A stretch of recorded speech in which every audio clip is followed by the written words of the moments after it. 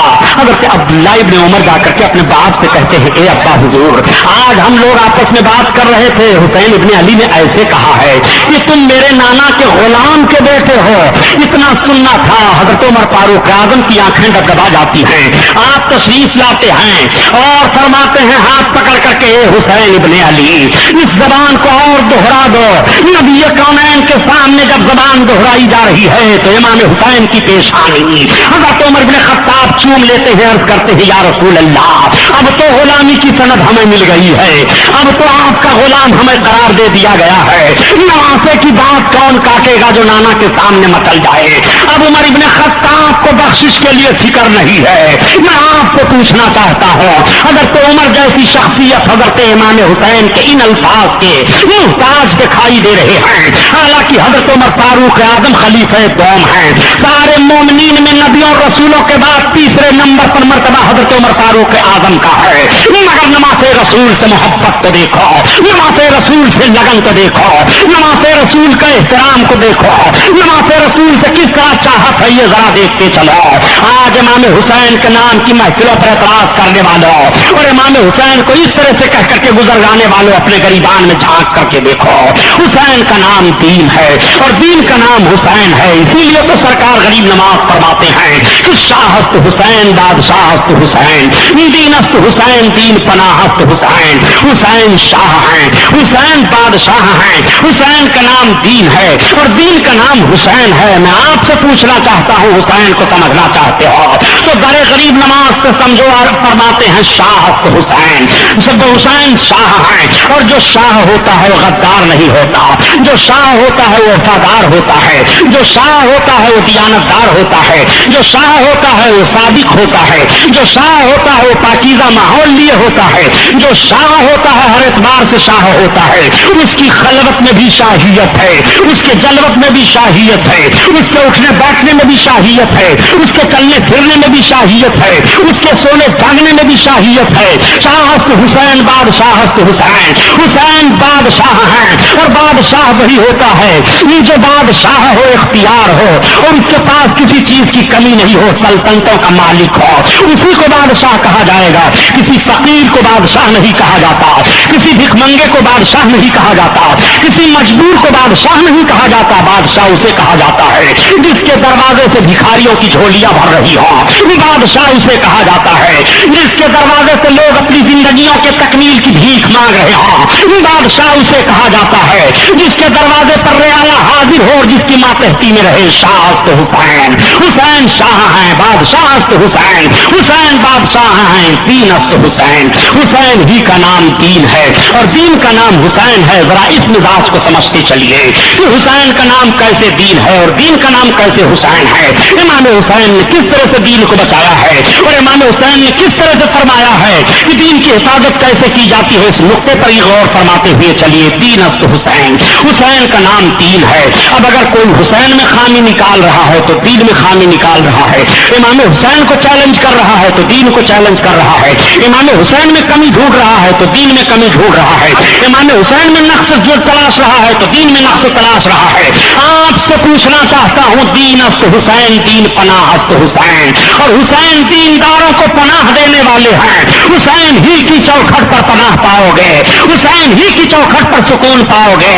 حسین کا دروازہ چھوڑنے کے بعد کوئی دروازہ دروازہ نہیں ہے کہ تم منزل مقصود حاصل کر سکو، حسین ہی کا دروازہ ہے جس دروازے پر تمہارے زندگی کے ارمانوں کی تکمیل ہو سکتی ہے اور تم اپنے زندگی کی مرادوں کو پا سکتے ہو۔ حسین کا دروازہ ایسا ہے کہ حسین کے دروازے سے کوئی خالی نہیں گیا ہے، حسین کے دروازے سے کوئی محروم نہیں گیا ہے، حسین کے دروازے سے کوئی بھگایا نہیں گیا ہے۔ خدا کی قسم حسین کے داد و دہش کو دیکھو تو طبیعت مچل جاتی ہے۔ امام حسین بیٹھے ہوئے ہیں، آپ کی کنیز کھانا لاتی ہے اور کھانا لانے میں اس سے شوربہ گر جاتا ہے۔ حضرت امام حسین کی نگاہ غضب اٹھ جاتی ہے، تب تک اس نے پڑھ دیا آیت کریمہ کہ جو لوگ اپنے غصے کو پی جاتے ہیں اللہ تعالیٰ ان پر رحم فرماتا ہے۔ اس طرح کا مفہوم حضرت امام حسین رضی اللہ تعالیٰ عنہ نے فرمایا، جا میں نے تجھے آزاد کر دیا، جا میں نے تجھے چھوڑ دیا، معاف کر دیا۔ امام حسین رضی اللہ تعالیٰ عنہ کی بارگاہ میں ایک شاعر آیا اور اس نے قصیدہ کہنا شروع کر دیا۔ حضرت امام حسین کے پاس جتنا جو کچھ درہم و دینار تھا سب آپ نے دے دیا اسے، وہ خوش خوش ہو کر کے لوٹ جاتا ہے اور بہت مالدار ہو جاتا ہے۔ حضرت امام حسین اور حضرت امام حسن کی بارگاہ سے کوئی خالی نہیں جاتا تھا۔ حضرت امام حسن رضی اللہ تعالیٰ عنہ اپنے باپ حضرت علی رضی اللہ تعالیٰ عنہ کے بعد خلیفہ نامزد کیے گئے۔ آپ امیر المومنین کے عہدہ پر فائز ہوئے، 6 مہینہ تک آپ کی خلافت رہی۔ حضرت امیر ماویہ پہلے اسلامی بادشاہوں میں بادشاہ مانے گئے، اول ملوک اسلام حضرت امیر ماویہ ہیں۔ حضرت امیر ماویہ کا تدبر بڑا مضبوط تھا، حضرت امیر ماویہ کی فکر بڑی مضبوط تھی۔ حضرت امیر ماویہ کے فکر کو بتاؤں اور حضرت امیر ماویہ کے خلوص کو بتاؤں، جو لوگ امیر ماویہ کو برا بھلا کہتے ہیں اپنی زبانوں کو روکو۔ یہ صحابہ ہیں، ان کے آپسی اختلافات جو ہوئے ہیں وہ نفسانیت کی بنیاد پر نہیں ہوئے ہیں، بلکہ دین کے فروغ کے لیے خطائے اجتہادی کہا جا سکتا ہے۔ وہ دین کے فروغ کا معاملہ ہر موڑ پر سوچا کرتے تھے۔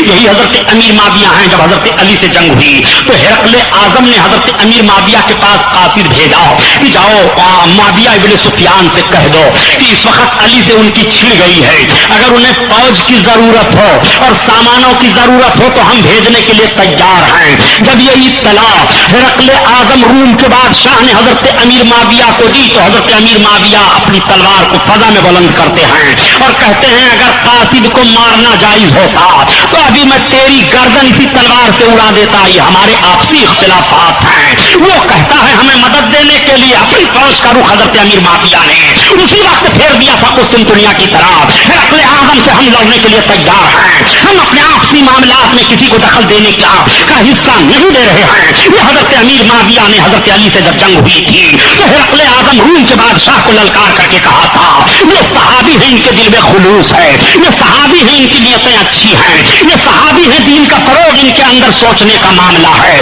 حضرت امیر ماویہ کی صلح حضرت امام حسن سے ہو جاتی ہے۔ اب حضرت امیر ماویہ خلافت اسلامیہ کا باغ ڈور سنبھال لیتے ہیں اور معاملہ آگے بڑھتا چلا جا رہا ہے۔ حضرت امام حسن رضی اللہ تعالیٰ عنہ کی شہادت کیسے ہوئی؟ 2 باتیں پائی جا رہی ہیں۔ کسی نے تو لکھ دیا کتاب میں کہ جادہ بنت اشعث حضرت امام حسن کی بیوی تھی جو اس نے زہر دے دیا تھا یزید کے ورغلانے پر، لیکن یہ بات سمجھ میں نہیں آتی ہے، مورخین کا اس میں اختلاف ہو گیا ہے۔ چنانچہ جب آپ کو زہر دیا گیا تو حضرت امام حسین آپ کے سامنے آتے ہیں اور آنے کے بعد کہتے ہیں اے بھائی میں آپ سے پوچھنا چاہتا ہوں، مجھے بتائیے آپ اپنے قاتل کو کس نے آپ کو زہر دے دیا ہے؟ تو حضرت امام حسن فرماتے ہیں حسین کیا کرو گے اس کو؟ آپ فرماتے ہیں میں اسے قتل کروں گا۔ حضرت امام حسن فرماتے ہیں حسین اس کو چھوڑ دو، جس کے تعلق سے میرا خیال ہے کہ اس نے مجھ کو زہر دیا ہے، اگر اسی نے دیا ہے تو بدلہ لینے والا رب بہت مضبوط ہے، اور اگر میں بتا دوں اور میرا خیال غلط ہو جائے تو میں نہیں چاہتا کہ میرے شک کی بنیاد پر کسی کا قتل ہو۔ چنانچہ حضرت امام حسن نے اپنے قاتل کو نہیں بتایا۔ دوسری روایت یہ ہے کہ جادہ بنت اشعث کے تعلق سے پتا چلا کہ اسی نے زہر دیا تھا تو حضرت امیر ماویہ نے اسے سزا دلوائی ہے اور حضرت امیر ماویہ رضی اللہ تعالیٰ عنہ نے اس کو کئی سزا دلوائی ہے۔ اللہ عالم بالصواب، مورخین کے اس اختلاف سے ہمیں بحث نہیں ہے۔ بہرحال حضرت امام حسن کو بڑا سخت زہر دیا گیا۔ آپ فرماتے ہیں اے حسین مجھ کو 7 بار زہر دیا گیا ہے، لیکن اب کی بار جو زہر دیا گیا یہ بڑا سخت زہر ہے۔ آپ کے آنتوں کے ٹکڑے کٹ کٹ کر کے گرنے لگے، آنکھیں پیلی پڑ گئیں،